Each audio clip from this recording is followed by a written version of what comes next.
Estas mensagens foram pregadas numa série de domingos consecutivos na capela de Westminster. Este estudo, de forma alguma, esgota o assunto. As mensagens não visam os especialistas, e sim o povo comum, principalmente aqueles em necessidade de ajuda. Minha oração é que Deus use estas mensagens para abençoar tais pessoas. Vamos estar falando sobre depressão espiritual, escrita por David Martyn Lloyd-Jones. Por que estás abatida, ó minha alma? E por que te perturbas em mim?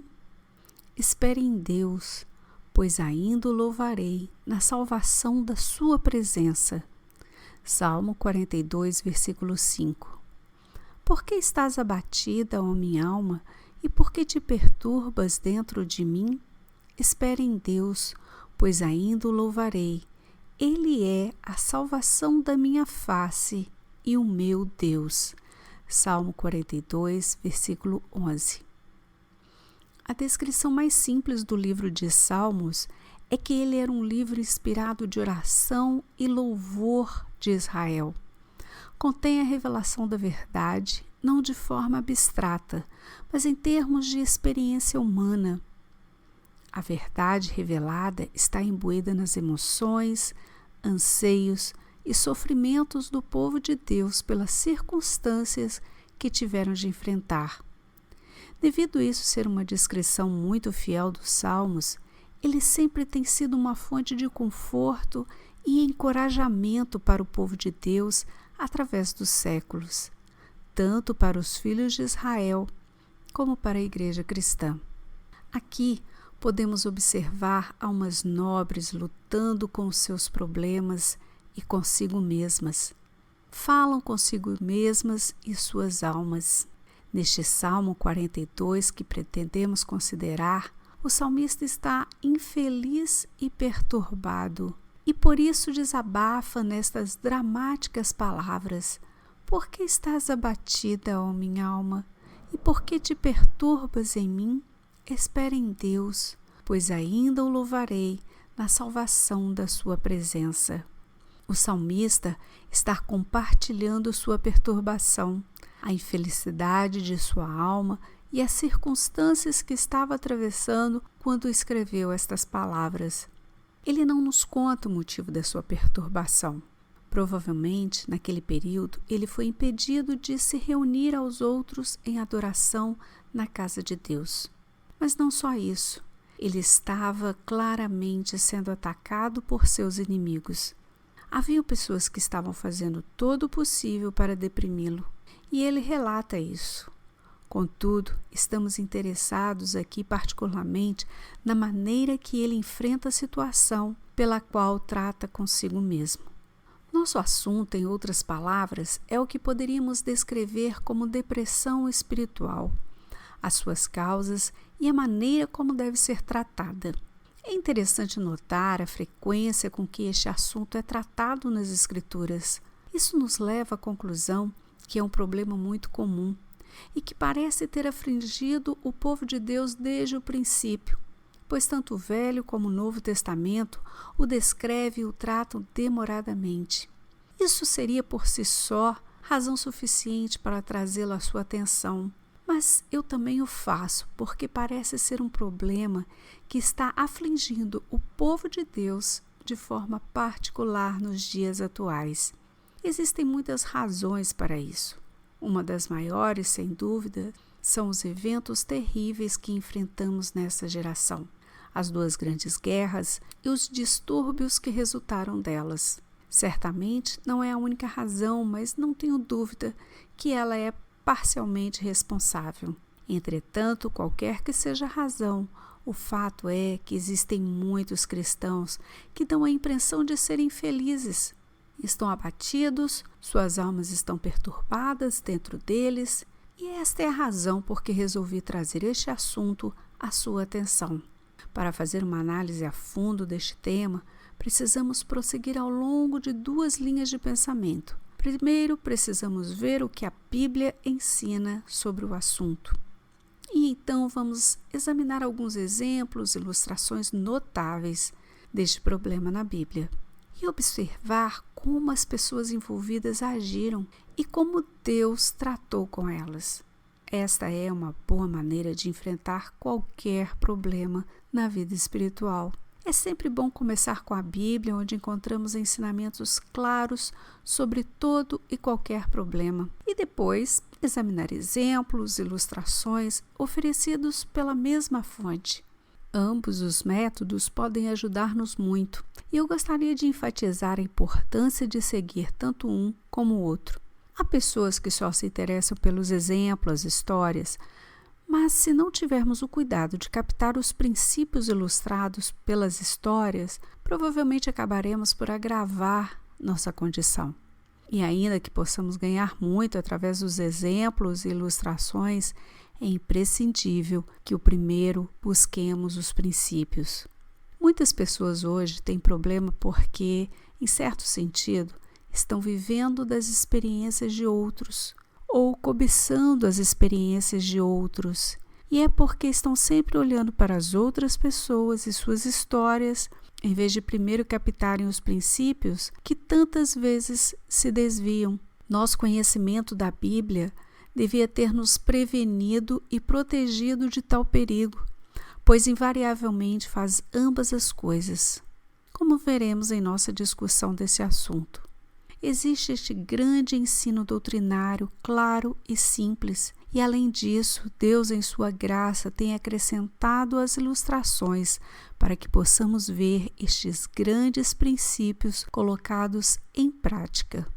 Eu nem preciso explicar porque considero importante que examinemos esta questão. Eu o faço em parte por aqueles que estão nesta condição, para que possam ser libertos de sua infelicidade, da sua inquietação, do seu desconforto e tensão, e desta perturbação que é descrita com tanta exatidão pelo salmista neste salmo. É muito triste saber que há cristãos que vivem a maior parte de suas vidas neste mundo em tal situação. Não significa que não são cristãos, mas significa que estão perdendo muito, perdendo tanta coisa importante que exige um exame do problema de depressão espiritual em toda a sua extensão, conforme apresentado neste salmo. Mas há uma outra razão e mais importante. Devemos enfrentar este problema por amor ao reino de Deus e para a glória de Deus. De certa forma, um cristão deprimido é uma contradição de termos, é uma péssima recomendação do Evangelho. Vivemos numa época pragmática. As pessoas hoje em dia não estão primariamente interessadas na verdade, e sim em resultados. Sua pergunta sempre é: isso funciona?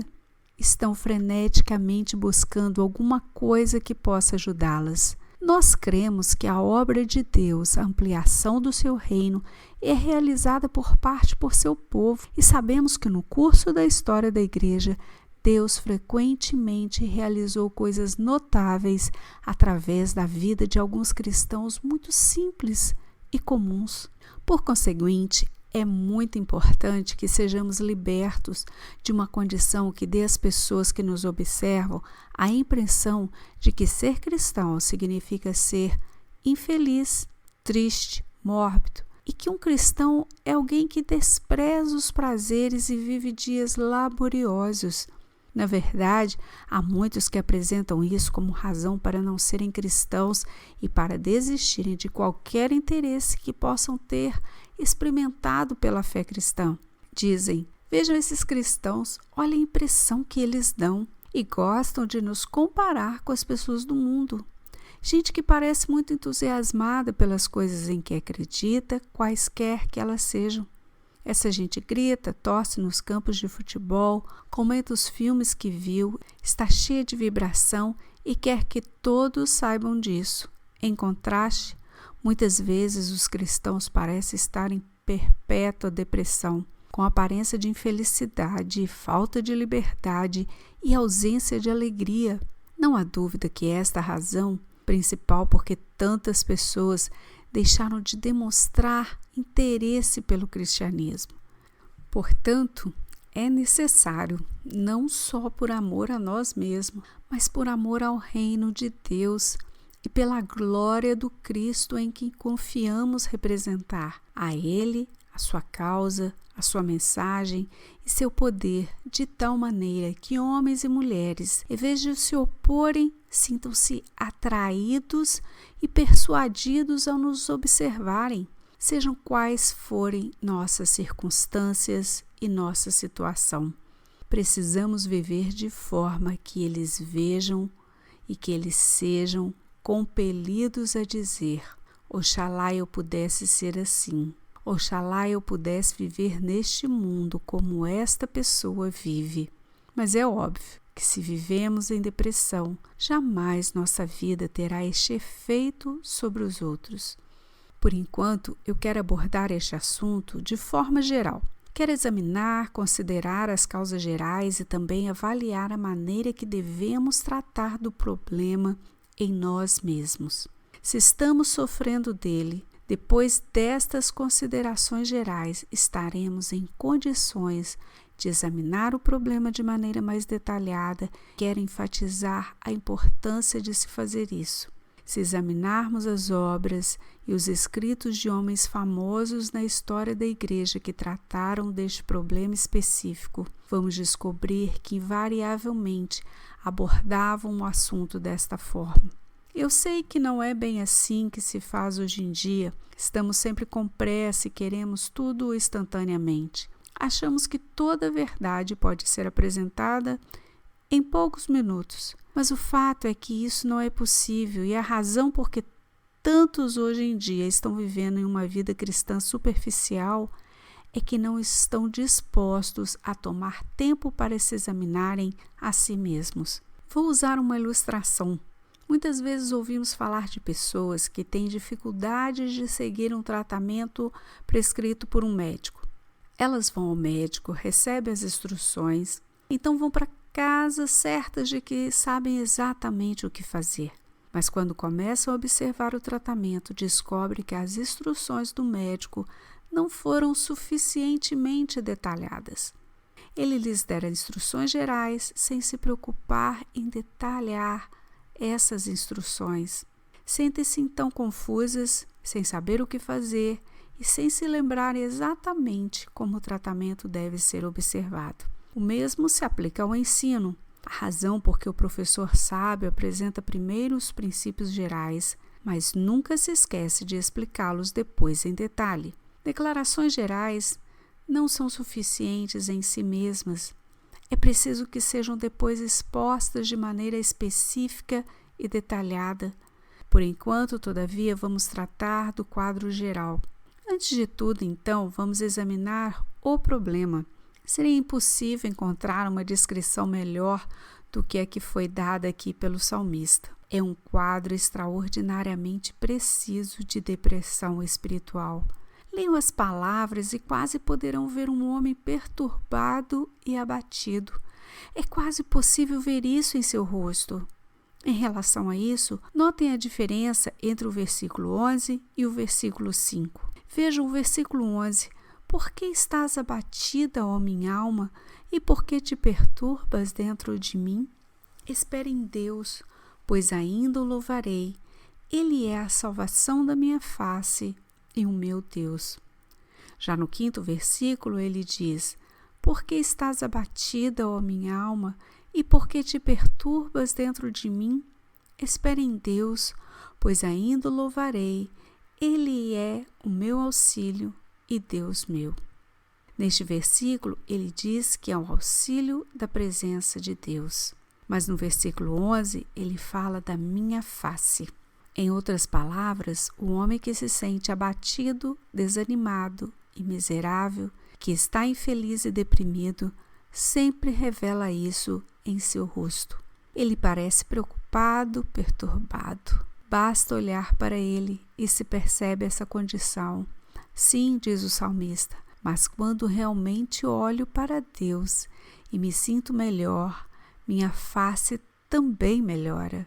Ele é a salvação da minha face. Aquela aparência cansada, perturbada, aflita, inquieta, perplexa e introspectiva se desfaz e eu passo a comunicar uma impressão de paz, calma e equilíbrio. Isso não é uma máscara, e sim um resultado inevitável de olhar para Deus. Se estamos deprimidos e infelizes, queiramos ou não, vamos demonstrar isso em nosso rosto. Por outro lado, se o nosso relacionamento com Deus é correto, se estamos andando no Espírito, isso inevitavelmente também vai se expressar em nosso semblante. Com isso, não estou dizendo que devemos andar por aí com aquele perpétuo sorriso forçado no rosto, que certas pessoas consideram essencial à manifestação da verdadeira alegria cristã. Não precisamos forçar nada. Essa alegria vai se expressar naturalmente. Ele é a salvação da minha face. Mas contemplem de novo o quadro que este pobre homem apresenta. Parece estar carregando o mundo todo sobre os seus ombros. Está abatido, triste, perturbado, perplexo. Não só isso, ele também diz que chora. As minhas lágrimas têm sido o meu alimento dia e noite. Ele chora porque está num estado de perplexidade e temor. Está preocupado consigo mesmo, com o que está acontecendo com ele, perturbado com os inimigos que estão atacando e insinuando coisas sobre ele e sobre o seu Deus. Tudo parece estar em cima dele, esmagando. Ele não consegue controlar suas emoções e chega ao ponto de perder o apetite. Ele diz que suas lágrimas têm sido seu alimento. Todos estamos familiarizados com este fenômeno. Se alguém está ansioso ou preocupado, perde o apetite, não quer comer. De fato, a comida parece quase que repugnante. E ainda que seja um problema digno de nota, mesmo que somente do ponto de vista físico e médico, não vamos nos deter nele, exceto para enfatizar a importância do quadro que apresenta. Um dos problemas resultantes da depressão espiritual é que, com frequência, quando sofremos dela, não estamos conscientes da impressão que está sendo transmitida aos outros. Uma vez que devemos nos preocupar com isso, é bom que examinemos o quadro objetivo. Se tivéssemos a capacidade de nos ver a nós mesmos como os outros nos veem, em muitas vezes seria o passo decisivo para a vitória e a libertação. É bom olhar para nós mesmos, tentando visualizar o quadro que estamos apresentando aos outros, como uma pessoa deprimida, chorosa, que não quer comer, nem ver ninguém, e está tão preocupada com seus problemas que comunica a todos um quadro de depressão e miséria. Tendo descrito o problema de forma geral, quero agora mencionar algumas de suas causas gerais. Eu não hesito em colocar o temperamento. Afinal, é um fato de que as pessoas são diferentes em temperamento e personalidade. Será que alguém argumentaria, quando você fala de cristãos, não deveria abordar a questão de temperamento ou tipo de personalidade? Por certo, o cristianismo elimina tudo isso. Eu não deveria considerar esse aspecto como tendo influência na questão? Pois bem, essa objeção é válida e deve ser respondida. Quero começar deixando bem claro que o temperamento, o perfil psicológico e a nossa personalidade não fazem a mínima diferença no que concerne a nossa salvação.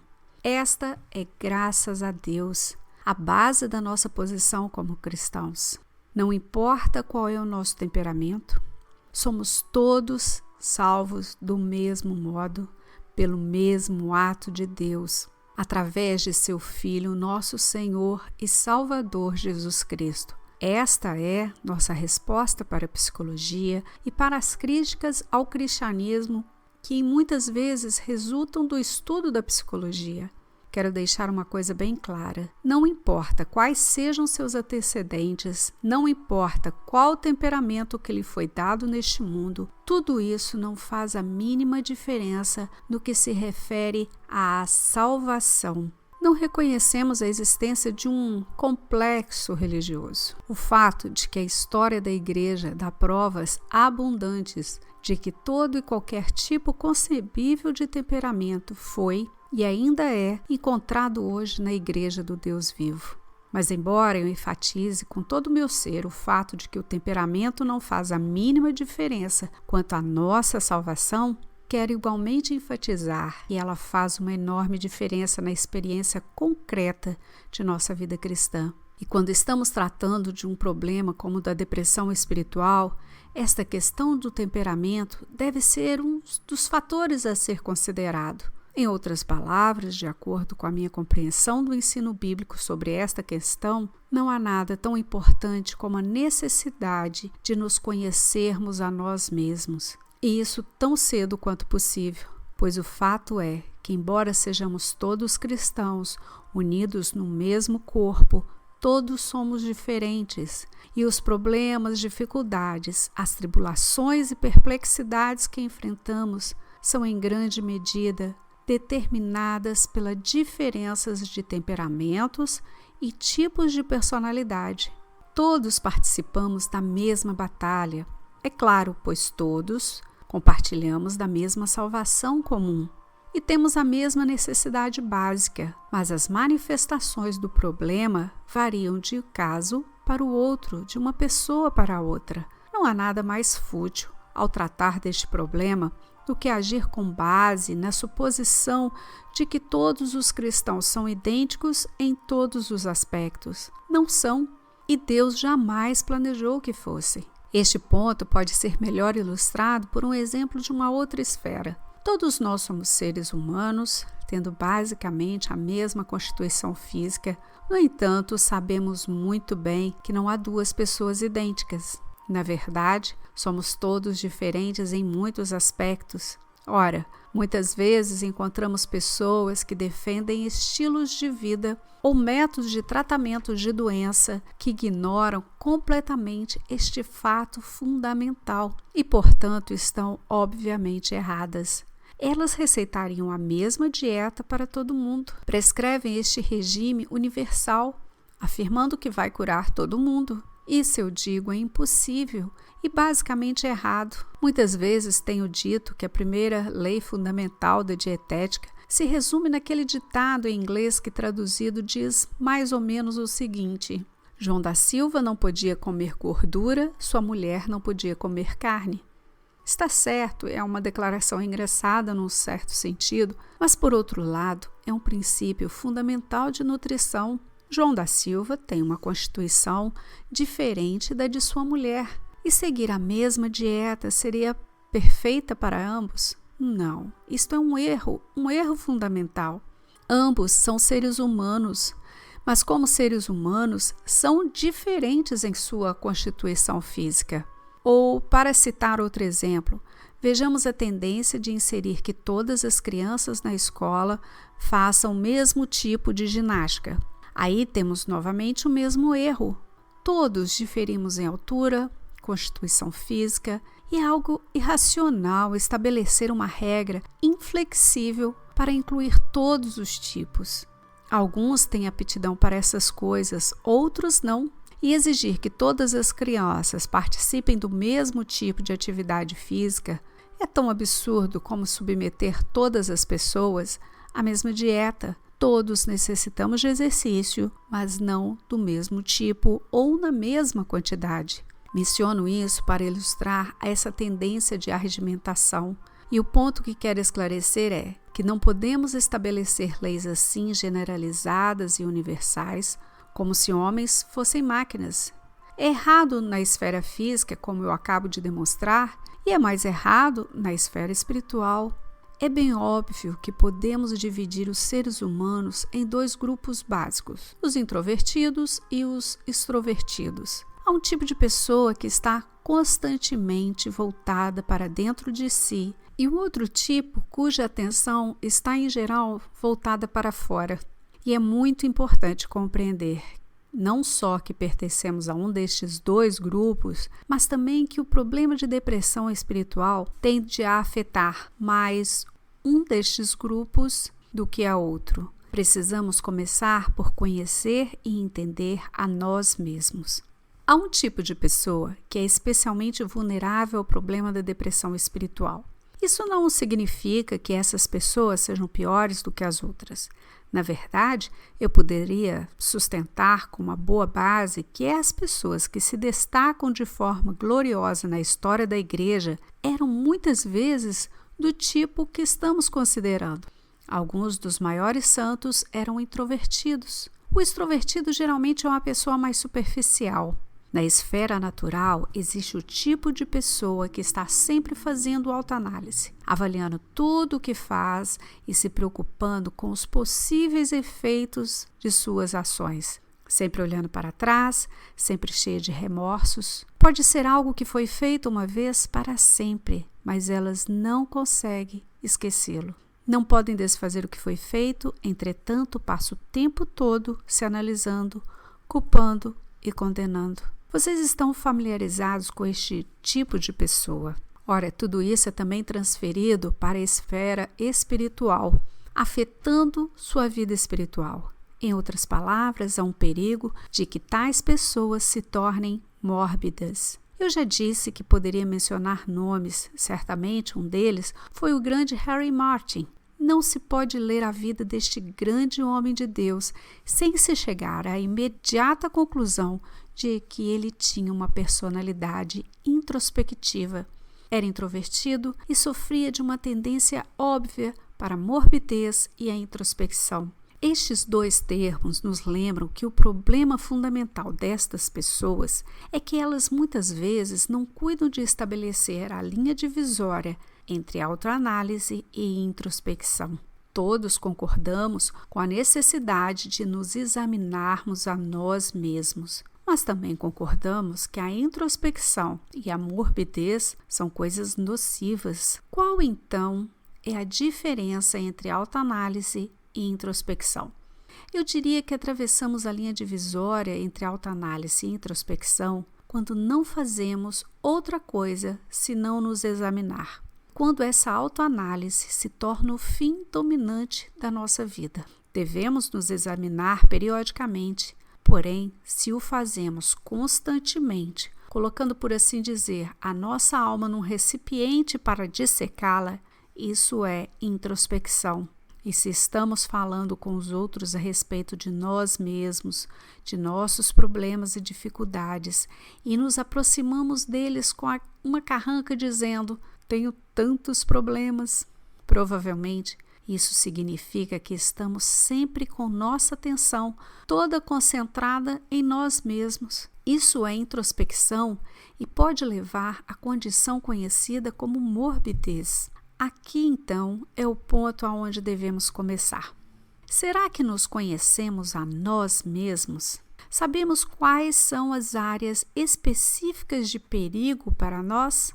Sabemos a que é que somos especialmente vulneráveis? A Bíblia está repleta de ensinamentos sobre isso. Ela nos exorta a sermos cuidadosos com respeito às nossas forças e às nossas fraquezas. Temos Moisés como exemplo. Ele era um homem mais manso sobre a terra, segundo a Bíblia, e, no entanto, seu maior fracasso teve ligação exatamente com isso.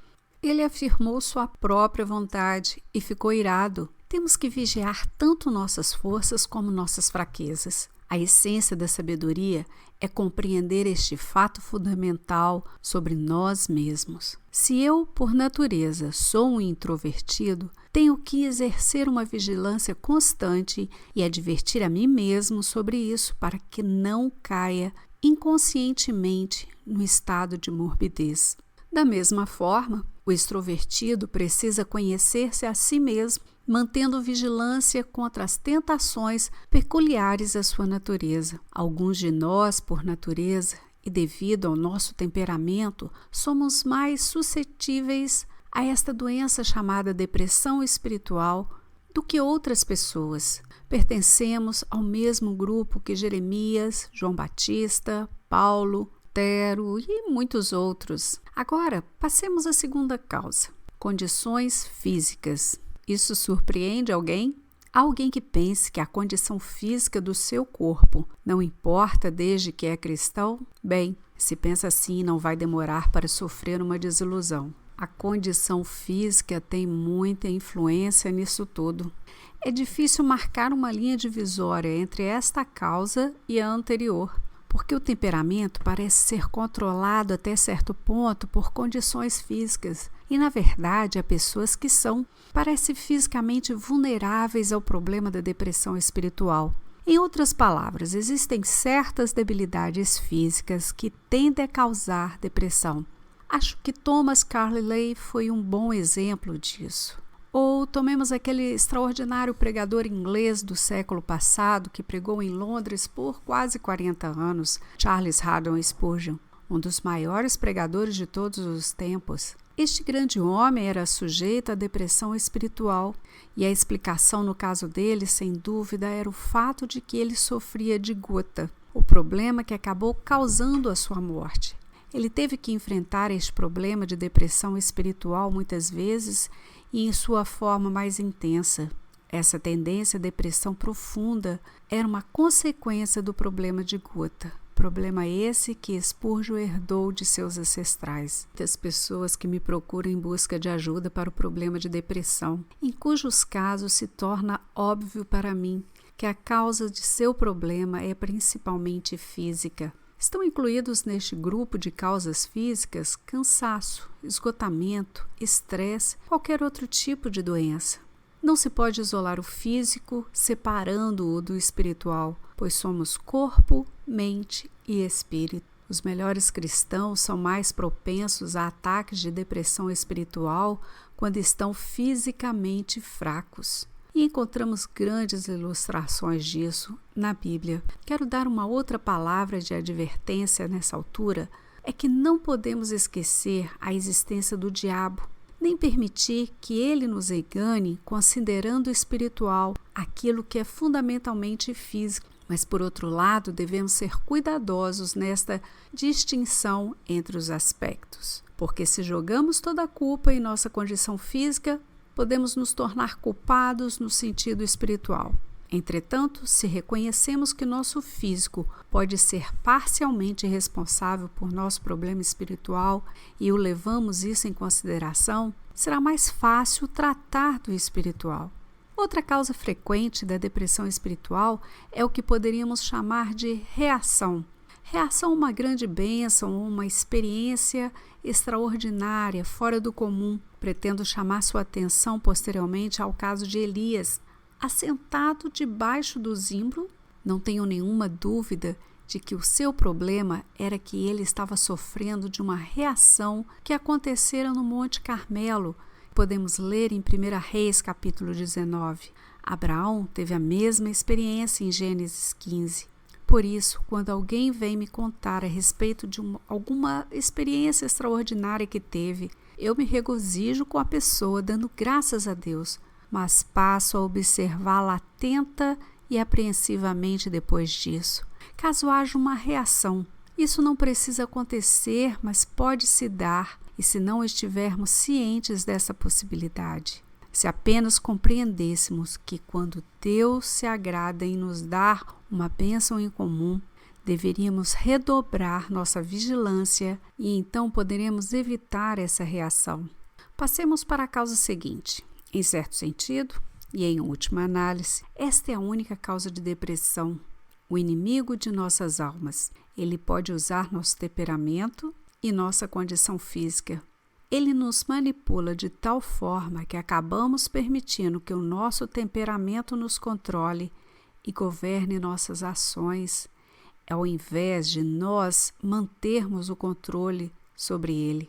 São incontáveis os meios pelos quais o diabo causa a depressão espiritual. Temos que nos lembrar dele. O objetivo é deprimir o povo de Deus de tal forma que ele possa ir ao homem do mundo dizendo: eis o povo de Deus, você quer ser assim? A estratégia do adversário de nossas almas, o adversário de Deus, é de nos levar à depressão e ao estado de espírito do salmista quando estava atravessando este período de perturbação e infelicidade. Na verdade, posso resumir a questão desta forma. A causa básica de toda depressão espiritual é incredulidade, pois se não fosse por ela, nem o diabo poderia fazer coisa alguma. É porque prestamos atenção ao diabo ao invés de ouvirmos a Deus que caímos derrotados diante dos ataques do inimigo. Por isso é que o salmista continua dizendo a si mesmo: espera em Deus, pois ainda o louvarei. Ele volta o seu pensamento para Deus. Por quê? Porque ele estava deprimido e tinha se esquecido de Deus, de forma que sua fé em Deus e no seu poder e sua confiança no relacionamento que tinha com o Senhor não era o que deveriam ser. Podemos, portanto, resumir tudo isso afirmando que a causa fundamental é pura e simples incredulidade. Incredulidade. Até aqui então temos examinado as causas. E quanto ao tratamento? Abreviadamente, por ora, a primeira coisa que precisamos aprender é o que o salmista aprendeu. Precisamos assumir o controle de nós mesmos. Este homem não se contentou em ficar sentado, sentindo pena de si mesmo. Ele fez alguma coisa a respeito. Assumiu o controle de si mesmo. Mas ele fez uma coisa ainda mais importante. Ele falou consigo mesmo. Ele voltou para si mesmo, dizendo: por que estás abatida, ó minha alma? E por que te perturbas dentro de mim? Fala consigo mesmo, argumenta consigo mesmo. No entanto, alguém indaga: mas não é exatamente isso que devemos evitar, já que gastar tempo demais consigo mesmo é uma das causas do problema? Isso contradiz as minhas declarações anteriores? Fomos advertidos contra a introspecção e morbidez, e agora nos diz que devemos falar conosco mesmo. Como podemos harmonizar as duas coisas? Pois bem, desta maneira. Eu estou dizendo que devemos falar com o nosso eu, em vez de permitir que o nosso eu fale conosco. Entendem o que isso significa? Eu estou dizendo que o maior problema em toda essa questão de depressão espiritual no sentido é que permitimos que o nosso eu fale conosco, em vez de nós falarmos com o nosso eu. Estou tentando ser deliberadamente paradoxal? De modo algum. Isso é a essência da sabedoria nesta questão. Já perceberam que uma grande parte da infelicidade e perturbação em suas vidas provém do fato que estão escutando a si mesmos em vez de falar consigo mesmos? Por exemplo, considerem os pensamentos que lhes vêm à mente quando acordam de manhã. Vocês não os originaram, mas esses pensamentos começam a falar com você, trazendo de volta os problemas de ontem e outras coisas. Alguém está falando. Quem está lhes falando? O seu eu está falando com você. Ora, o que o salmista fez foi o seguinte: em vez de permitir que esse eu falasse com ele, ele começou a falar consigo mesmo. Por que estás abatida, ó minha alma? Ele pergunta. Sua alma estava deprimida, esmagando. Por isso ele se dirige a ela dizendo: ouça um momento, eu quero falar contigo. Vocês entendem o que eu estou falando? Se não, é porque ainda não tiveram muita experiência com essas coisas. A arte maior na questão da vida espiritual é saber como dominar-se. Um homem precisa ter controle sobre si mesmo. Deve falar consigo mesmo, exortar e examinar a si mesmo. Deve perguntar à sua alma: por que estás abatida? Como pode se abater assim? Você, como ele, precisa se voltar para si mesmo, repreendendo, censurando, condenando, exortando e dizendo a si mesmo: espera em Deus. Ao invés de resmungar, murmurar desta maneira infeliz e deprimida, você deve prosseguir lembrando-se de Deus. Quem Ele é, o que Ele tem feito e o que tem prometido fazer. Tendo feito isso, Termine com esta nota de triunfo. Desafie a si mesmo, desafie os outros, desafie o diabo e o mundo todo, dizendo como este homem: eu ainda o louvarei. Ele é a salvação da minha face e o meu Deus. Essa é a essência do tratamento em resumo. Os demais capítulos serão apenas uma exposição mais elaborada do que foi apresentado aqui. A essência desta questão é entender que este nosso eu interior, esta outra pessoa dentro de nós, precisa ser controlada. Não lhe dê atenção. Fale com ele condenando, censurando, exortando, encorajando, relembrando-o daquilo que você sabe, ao invés de ouvir placidamente o que ele tem a dizer, permitindo que ele o leve ao desânimo ou à depressão. Certamente é isso que ele sempre fará se você lhe entregar o controle. O diabo tenta controlar o nosso eu interior, usando-o para nos deprimir. Precisamos nos erguer dizendo como este homem: por que estás abatida, ó minha alma? Por que te perturbas dentro de mim? Pare com isso. Espere em Deus, pois o louvarei. Ele é a salvação da minha face e o meu Deus. Amém, queridos.